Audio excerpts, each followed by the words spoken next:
Intimacy is a measure of your closeness to God. So our fathers were so close to God. They were so close to God more than their phone. There was no even phones there in those days. So they have time. Today, our greatest problem is distraction. Distraction everywhere. Someone can say, I want to pray, and he will lock himself in a room. I want to pray for one day. But in his phone there, in a WhatsApp group, you have about 300 contacts or 300 people. So he's alone, but with 300 people in a group. So you have to chat. And before you know, we chat for 3 hours. And before you know, after chatting for 3 hours, you will now find out that he was not really alone. But that's not what they were in. They were close to God, them and God. Everybody have problems, so it's just that it's you that will determine what you do with your problem. Everybody have needs. It's you that will determine if your need will have you or if you will have your need. But because the reason why people don't have time for God is because of they have problems, they have needs, and they've come to think that God cannot solve their problem. But who told you that? Who told you that? The Bible said, and Enoch walked with God. That was the only testimony that God wrote about it. I'm even thinking about it. How will a man walk with God? Just think about how will a man so much walk. Is it that he did not have wife? And he has wife. Is it that he did not have job? Is it that he did not go to school? Is it that he did not have children? But none of these things was able to stop him from walking with God. He was so close to God to the point that God had to testify that the earth was not worthy of him. So he has to take him. Maybe one day he was going to market, and as he was going to the market, God just take him. That was the way he so much work with God. Someone's like, I used to fall every time. Instead of crying every time, you just carry that fall back to God. Hey, no money in my hand. Instead of feeling depressed and let that state of insufficiency make you be crying and worried, you can just carry that state to God. Someone is here, it's like, the pressure of my finances is too much. I don't even have food to even eat tomorrow like this. Let me tell you how they walk in that part. They don't allow those problems to stop them from walking with God. The more you stay with God, is the more you will see more of his hand upon your life. The more you stay with God, is the more you will see his power. The more you journey in intimacy with God, is the more you will see that this life was not really hard. It's we that make it hard. Because when God was making Adam and Eve, after he created, he said, stay in this garden. Only be having intimacy with me every day. He will come and fellowship with them every morning, fellowshipping with them every day, fellowshipping with them in the cool of the night. He will fellowship with them 247, always come to fellowship. And guess what? They did not lack anything. They were clothed with glory. So clothes was not a problem. Food was not a problem, because there is a place they can just eat anything they like. But today, there is no more time again. The devil has replaced our time of intimacy to look for money, to look for things.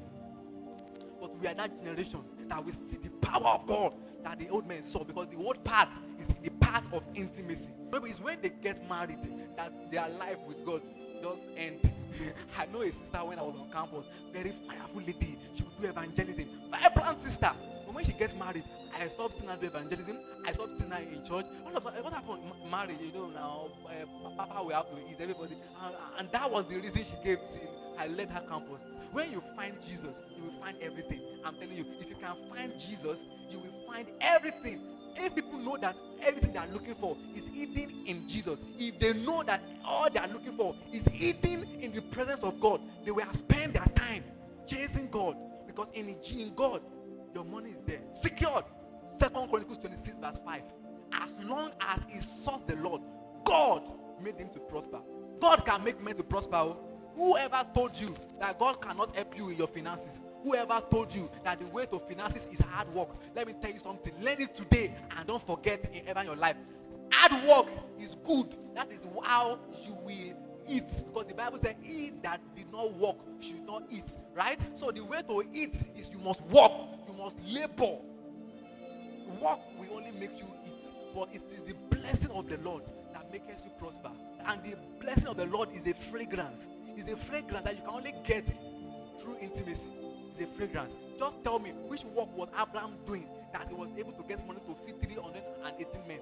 I believe he was someone that stayed with God, and God blessed him. When the Bible said God blessed Adam, that means his little effort can just lead to plenty results. Maybe what you are just doing is your simple hairdressing business or your simple catering business. Simple business you are doing, but because of you are someone that stays with God continuously, simple thing you are doing, God will just amplify it. God may just send 2 customers, one in Lagos, one in Abuja, or one or just anywhere, 2 customers that will just become committed to your business, and their payment can equal 200 people payment. Is that not the blessing of the Lord? See, the same work you do for 200 people. But when God bless that same business, what will happen? One person can pay you what other people will pay. That's what I call the blessing of the Lord. I said the blessing of the Lord make us rich and added no sorrow. How do you get the blessing? Intimacy. In this kingdom, you don't get by pursuing, you get by waiting, get by staying. So you can just stay with God for 1 month, and the next 3 months, God will just begin to attract what 8 months of effort cannot bring to you. The Bible said the labor of the fool weighs every one of them, for he knows not how to enter into the city. Sometimes too much effort does not reflect wisdom. Too much effort sometimes is lack of wisdom. We can use our effort to stay with God. When you begin to stay with God, it will look as if nothing is changing, but something is changing. If a woman got pregnant, have you seen a pregnant woman before? The reason why you saw her that she's pregnant is because of she's now 8 months, or maybe she's 7 months. The first month that someone is pregnant, you will never know, because the stomach will still look the same, the eyes look the same. So, but the person is already pregnant. Something is already being bettered. Intimacy is already happening, but you will not know. 2 months, you may not even still know. 4 months, you may not know. 5 months. So this is when you begin to have fellowship with God, when you begin to spend time with God, it will look as if nothing is happening. It will look as if nothing is changing. But don't mistake to think nothing is changing. Something is changing. Something is changing. Just continually do it for a period of time. Just like a pregnant woman. There is pregnancy in her already. She's already pregnant, but 1 month, nobody can see. 3 months is also too small. But 7 months, it's only if you are blind that you know that this woman is not pregnant. That is the same way also. You will stay with God to the point that God will begin to bless you to the point that men will not be like, how are you doing it? You will not be like, see, my secret is I stay with God all my life.